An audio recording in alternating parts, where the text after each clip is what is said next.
بسم الله الرحمن الرحيم. أعوذ بالله من الشيطان اللعين الرجيم. بسم الله الرحمن الرحيم. طلاب عزیز السلام علیکم ورحمۃ اللہ وبرکاتہ. امید ہے آپ سب خیر و عافیت کے ساتھ ہوں گے. فرائض الاصول رسائل حصہ سوم سبق نمبر 17 استصحاب کے متعلق اہم مطالب میں سے چھٹا استصحاب کے تقسیمات کے بارے میں ہے. جیسا کہ پہلے اسباب میں بیان کیا گیا ہے کہ صاحب کتاب جناب شیخ انصاری نے سب سے پہلے استصحاب کی تعریف کے بارے میں گفتگو مکمل کی. اس کے بعد استصحاب کے متعلق چند اہم مطالب اور نکات بیان کرنا شروع کیا. ان میں سے چھٹا مطلب استصحاب کے تقسیمات کے بارے میں ہے اور آئندہ چند دروس اسی موضوع کے بارے میں گفتگو جاری رہے گی. استصحاب کے تقسیمات کس اعتبار سے ہے اور ان تقسیمات کا مقصد کیا ہے؟ جیسا کہ علم منطق میں بیان کیا گیا ہے، کسی چیز کو تقسیم کرنے کے چند اصول اور ضوابط ہے. ان اصول و ضوابط میں سے ایک یہ ہے کہ تقسیم کی جہت ہونی چاہیے، یا کسی چیز کو جب تقسیم کرنا چاہتے ہیں تو کسی وجہ سے تقسیم ہوتی ہے. بطور مثال جب ہم انسان کو تقسیم کرنا چاہتے ہیں تو اندھادھند انسان تقسیم نہیں کر سکتے ہیں، بلکہ ایک چیز مد نظر ہونی چاہیے، اسی کی وجہ سے تقسیم ہوتی ہے. بطور مثال انسانوں کو علم کی جہت سے یا علم کے اعتبار سے دو گروہ میں تقسیم کر سکتے ہیں، انسان عالم اور انسانی جاہل میں تقسیم کرتے ہیں. اسی طرح انسانوں کو جنس کے لحاظ سے دو یا تین میں تقسیم کر سکتے ہیں. انسان مذکر ہے، مرد ہے، انسان جنس کے لحاظ سے عورت ہے، اور تیسرا قسم جو ہے خنثی. اگر ہم خنثی کو ایک الگ جنس حساب کریں تو 3 اقسام ہوں گے. اسی اعتبار سے انسان کو مختلف اعتبار سے اور بھی تقسیمات میں تقسیم کر سکتے ہیں.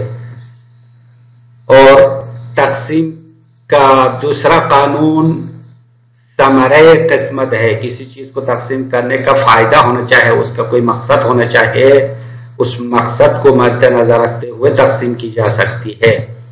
تو ان دو قواعد اور اصول کے مطابق سوال یہ ہے کہ استصحاب کے تقسیمات کس اعتبار سے ہے.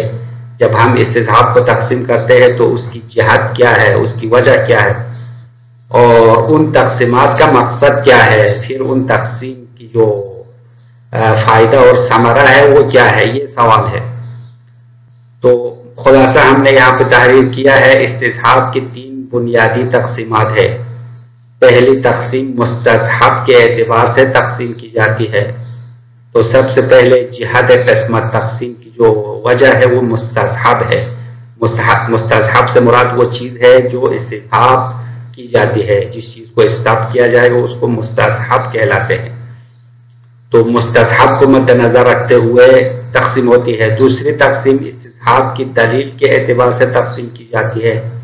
استصحاب پر دلالت کرنے والی جو دلیل ہے وہ کیا ہے، اس اعتبار سے دوسری تقسیم ہوگی. تیسری تقسیم استصحاب میں اخذ ہونے والے شق کے اعتبار سے ہے. ان میں سے ہر ایک میں 3 تقسیمات موجود ہے. تو یہ 3 تقسیمات میں سے ہر ایک کے اندر بھی 3 تقسیمات ہے. تو کل تقسیمات کی تعداد 9 تقسیمات ہوتے ہیں. ان تقسیمات کا مقصد یہ جاننا ہے کہ استصحاب کے بارے میں جو بحث ہے اس میں مذکورہ اقسام میں سے کون سا قسم شامل ہے اور کون سا قسم شامل نہیں ہے. استصحاب کو 3 اعتبار سے تقسیم کیا اور ان تقسیم کا ثمرہ اور ان تقسیمات کی بنیاد اور وجہ فائدہ یہ ہے کہ ہمیں یہ معلوم کرنا ہے، یہ جاننا ہے کہ استصحاب کے بارے میں جو گفتگو اور بحث ہے کہ ان تقسیمات میں سے کس تقسیم کو اپنے اندر شامل کرنے والا ہے اور کون سا قسم اس بحث سے خارج ہے. تو یہ جاننا اس تقسیم کا مقصد ہے. ان تقسیمات کی بنیادی وجہ یہی ہے کہ استصحاب کے بارے میں جو گفتگو چلے گی وہ ان تمام اقسام کو شامل کرنے والی ہے یا کچھ اقسام کو اپنے اندر شامل کرنے والی ہے، یہ جاننا ہمارا مقصد ہے۔ استصحاب کے تقسیمات میں سے پہلی تقسیم مستصحب کے اعتبار سے ہے۔ اب ہم پہلی تقسیم سے آغاز کرتے ہیں، تو پہلی تقسیم کی جو وجہ ہے، جہت ہے، وہ مستصحب ہے۔ مستصحب یعنی جو چیز استصحاب کرنا چاہتے ہیں اس کو مد نظر رکھیں گے تو اس کی تقسیم ہوتی ہے۔ پہلی تقسیم میں دو اقسام بنتے ہیں۔ جس چیز کو استصحاب کرنا چاہتے ہیں اس کا نام مستصحب ہے۔ مستصحب اسم مفعول کا صیغہ ہے، یعنی جو چیز استصحاب کرنا چاہتے ہیں اس کا نام مستصحب ہے۔ اس کو مد نظر رکھتے ہوئے استصحاب کے دو اقسام بن جاتے ہیں۔ پہلا قسم وہ ہے جس کا مستصحب امر وجودی ہے، یعنی استصحاب کا وہ قسم ہے جس میں کسی امر وجودی کو استصحاب کرنا چاہتے ہیں۔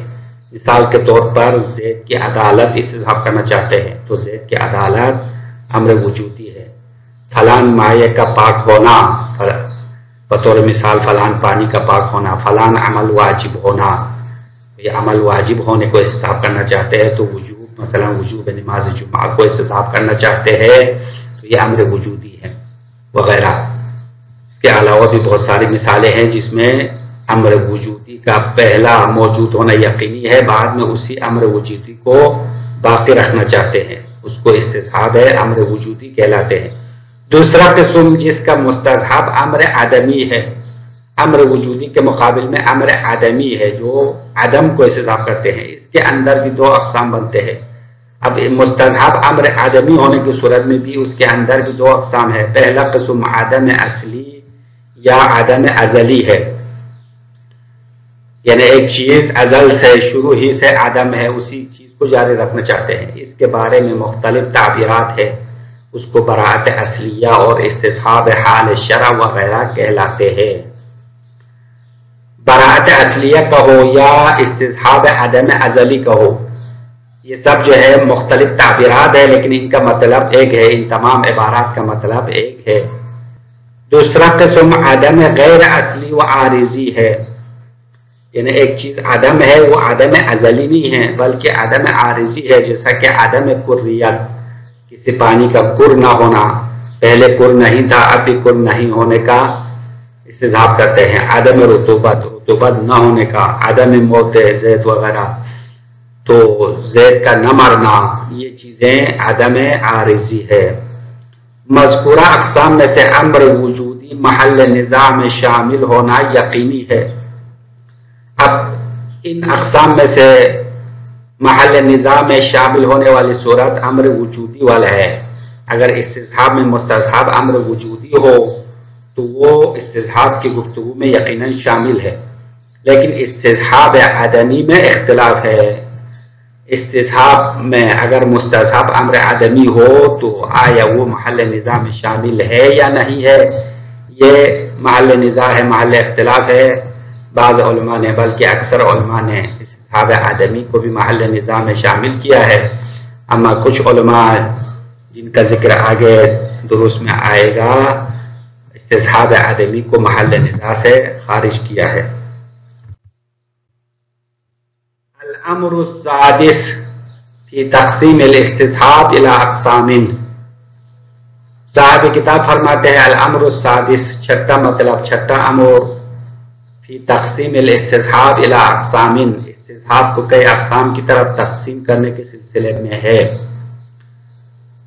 لِيُعْرَفَ أَنَّ الْخِلَافَ فِي مَسْأَلَةِ الْإِسْتِصْحَابِ فِي كُلِّهَا أَوْ فِي بَعْضِهَا، تو استصحاب کو کئی اقسام میں تقسیم کرنے کا فائدہ اور ثمرہ کیا ہے؟ فائدہ یہ ہے تاکہ یہ پہچانے کہ ان الخلاف فی مسئلۃ الاستصحاب، استصحاب کے مسئلے میں جو اختلاف اور نزاع علماء میں پایا جاتا ہے، فی کلھا او فی بعضھا، آیا وہ نزاع تمام اقسام میں موجود ہے یا بعض اقسام میں موجود ہے، اس بات کو جاننا استصحاب کے تقسیمات کا فائدہ ہے اور ان تقسیمات کا مقصد ہے۔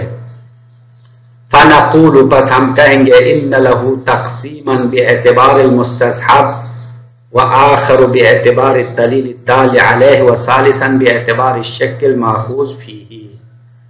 بس یہاں سے استصحاب کی جو بنیادی تقسیمات ہے وہ صاحب کتاب فرماتے ہیں فنقول بس ہم کہیں گے ان لہ تقسیما بے شک استصحاب کے لیے تقسیم ہے